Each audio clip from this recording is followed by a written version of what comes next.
What's going on, everybody? Welcome back to Down to Earth with me, Kristian Harloff. So this is something that was, I was tagged on it, was hearing about it. Jon Kosloski, the head of AARO now, who took over for Sean Kirkpatrick, was interviewed, I think it was on CBS, and they were asking him a lot of different questions as pertaining to the UAP phenomenon. And he gave some interesting answers to quite a few things. We're going to discuss that inside of this piece here today. And he said that, look, there's sometimes that certain information is not released to the public regarding UAPs with that accurate science behind it and a lot of different things that he said. But the more intriguing thing, as you saw when you clicked on this thumbnail, was he was asked, does he think that we're alone in the universe? And I liked his answer. I liked what he said overall and the way that he described his answer. So let's go over a few of these comments. And again, props to UAP James for spicing this up and posting. You should follow him on Twitter if you're not doing that already. He's got a great aggregation of all the current topics and things that are going on in the world of the UAP phenomenon. So without any further ado, let's check out what he had to say. Here's the first clip. We're opening up a portal, hopefully in the coming months, to allow the public to report to us. And so we're looking forward to getting more data from them, as well as local and state law enforcement. And then for the cases where it looks to be truly anomalous, we will then send it off to our scientific and intelligence partners for a very thorough analysis that generally takes on the order of months. And sometimes we don't even close those cases. We have to sort of keep them on the shelf, always looking for additional data to enrich them because the phenomenon are so perplexing. So you can see that there is, first of all, his approach as opposed to what Kirkpatrick was doing and how combative that guy was, is just apples and oranges, right? The bottom line is that the guy is still working for the government. AARO's still not trusted overall. But he has a way more softer approach and saying, look, this is what we're doing. We're opening this up for people who are seeing. We want to be supportive of it. There are certain things we're still trying to figure out overall. But he's not casting this kind of shadow of doubt upon everything and peeing on people who are bringing up certain things, and that in the way that like Kirkpatrick did. And Kirkpatrick would bring up, if a whistleblower was brought up, he would try to discredit them right away before anything else, saying, well, they never spoke to us. And the certain things that he said and the way that he said it didn't make people feel protected in general. Jeremy Corbell kind of says the same thing here. Check this post out. And this is Jeremy's post, which is in response to the clip I just showed you. And he says, why would anybody report UAPs to AARO when they attack whistleblowers like Grush and Matthew Brown? AARO has been proven to distort testimony and lie to the American public. He says, however, that he hears that Director Jon Kosloski is a great dude. That's the rumor. Looking forward to meeting him in person, but that doesn't prove earned trust, and you know it. Fact. George Knapp and I are here anytime. We are easy to reach. We want to help any honest and transparent UAP investigation. Scouts honored. Just stop lying about UAP footage like the Mosul Orb UAP, the 2019 UAP swarms, the Baghdad Phantom UAP, the Iraq Dome UAP, which was shot at, and the Jellyfish UAP. We know who you called regarding those cases because they report to us too, before and after you call them with staff. Let's all get on the same page, or you will never, ever, ever earn the trust and respect of the American public or Congress for that matter. You've been told. What you do with that is up to you to educate yourself. I have two kids. I have a 7-year-old and a 13-year-old, and they're both learning about money. And for me, I'm always trying to teach them to be responsible with money. Because where do you think kids learn the most about money? Is it their parents, their teachers, or Taylor Swift? No, it's not Taylor Swift. 81% of their kids say parents. 81%. I wish I learned that kind of stuff when I was younger. My dad taught me. I didn't listen as much. I didn't have this kind of idea. And that's what Acorns does. This episode is sponsored by Acorns Early. April is Financial Literacy Month, the perfect time to start teaching your kids the value of money, and Acorns Early make it easy with their smart money app and debit card for kids. Acorns Early Chores Tracker teaches the kids how hard work does pay off. It sets up tasks in the app, it sets a payment amount, and you tick off the chore when it's done. Easy. Saving goals help kids turn saving into a habit. They can even choose their own target dates and turn on their optional autosave feature to help them get there. It's great because kids need a sense of independence, and they get it when they're spending what they earn with their very own debit card, and they get to choose from 35 plus customizable end designs. Kids can build up their money knowledge and their confidence with bite-sized financial lessons. And the best part is parents can keep track of where and when the kids are spending. You get real-time spend notifications, set your kids' spending limits, and instantly block lost or stolen cards. I love this. It works.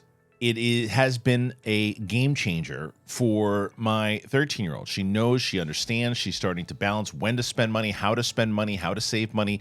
It has worked. So if you're ready to help your kids grow money skills that'll help last a lifetime, head on over to acornsearly.com/DTE or download the Acorns Early app to get started. Sign up now and your first month is on us. Acorns Early Card is issued by Community Federal Savings Bank, member FDIC, pursuant to license by MasterCard International. TNCs apply. Monthly subscription fees starting from $5 per month unless canceled. Okay, so before the break there, we heard from Jeremy Corbell, who basically said, hey, look, put up or shut up here. We're trying to work on the same page. I liked 95% of that, of what Jeremy said there, because he's not wrong. He's not wrong in the fact that, look, you can't just pick and choose and say, hey, look, we're here for the American public. Look at all the things that we're going to do for you guys. We're trying. And then yet you get the head of, or whoever Sean Kirkpatrick's boss was the other day, who pretty much just crapped all over Matt Brown in the way that Sean Kirkpatrick did with David Grush. And right away, everyone else is like, okay, well, these guys can't be trusted still. But as he said, everybody else is saying about Kazowski that he is a good guy and that he does want to help. But I think Jeremy's right. Is, look, here's all these things. You have Brown come out there and say these certain things about, and people are really getting behind him, and yet he's crapped on by DOD when it's like, well, have you learned nothing? Have you learned nothing from Kirkpatrick in the way that he handled it? Because you should sit down, have the conversation overall, and let's figure out true fact, what's there. Let's everyone, as Jeremy said, get on the same page. Now, at the end, maybe it's just a wording, but I didn't love the "you've been told." I understand what he's going for. He's going for more so, look, we're trying to work on the same page here. Let's get on the same page. You got our numbers. Let's figure it out. Let's just not put it like we hold the cards here and you don't. That's how it came off at the end. But like I said, the majority of it, I like what he's doing. I understand what he's doing. And then that's also followed up by what Ross Coulthart said about Matt Brown and testifying. And check this clip out. The man is a patriot. He's a good human being. He needs to be protected, as he's revealed in his interview with Chris Sharp for Liberation Times, and also the one with George Knapp and Jeremy Corbell. Actually, Chris took his stuff from George and Jeremy's interview. He's concerned about retaliation. He's concerned about threats. And he's also concerned about the possibility that he could even be executed for revealing what he knows. This is serious stuff. Congress needs to do something about it. We can't have a situation where, as has happened with Jake Barber and David Grush, Congress just goes, and moves on. This has to be investigated. This is a senior person in a senior government position with a top secret compartmentalized security clearance, revealing things that raise grave concerns about America's national security. Let's get it investigated. Let's put him in front of a public hearing. And let's also find out why he wasn't allowed to give evidence at the hearing that took place last year, because my understanding is that he was hoping he would have been able to. Let's protect this person. Let's let our Congress people and our senators know that the revelations of this person matter, and the White House needs to do something about what he said.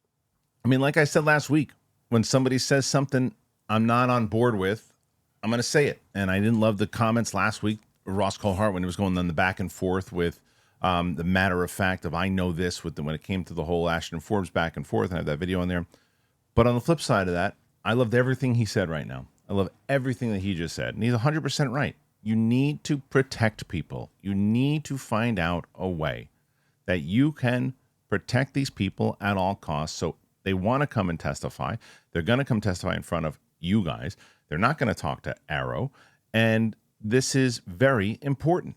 It's super important. And there's also, the other thing is there's a video of Avi Loeb who was discussing after you just heard his comments the other day on the briefing. He said there should be like a $1 billion budget for this thing to investigating UAPs. He is absolutely right. If they take this as serious as they should, and if they're putting this much time and effort into it, and the amount of shit that they put certain things into cost. Now, there are going to be skeptics out there, and there are skeptics out there. There are people watching this video right now say, you out of your mind? You're going to spend $1 billion on chasing spaceships in the sky? And I get it. If you don't even have a curiosity on it, you think it's all horseshit. I understand that that's why you would think that. If you have, to me, the amount of evidence and you really looked into it, and you really looked at the people who are reporting these things, and you really think that there's something here with this phenomenon, you should give it the money that it deserves, because that's going to lead into this thing of protecting whistleblowers. You don't have enough money to protect them right now. You got to make sure that they're compensated, that their lives and their careers and everything else aren't at stake, and you got to protect them. And so whether it's Brown or other people, I am curious about what this next hearing is going to bring, because the next hearing is supposed to happen soon. And it does all make sense, as I brought up beforehand, too, when they said, and Burleson said that Grush was coming in, I think, for like a 3-month period. Like, what are they going to do in 3 months? Well, they're kind of expediting everything, right? They're going through these briefings, they're doing all the things that they need to do, and then they get into this particular hearing. Now, I believe that Luna is the one that's running it. May should have nothing to do with it, to be honest with you.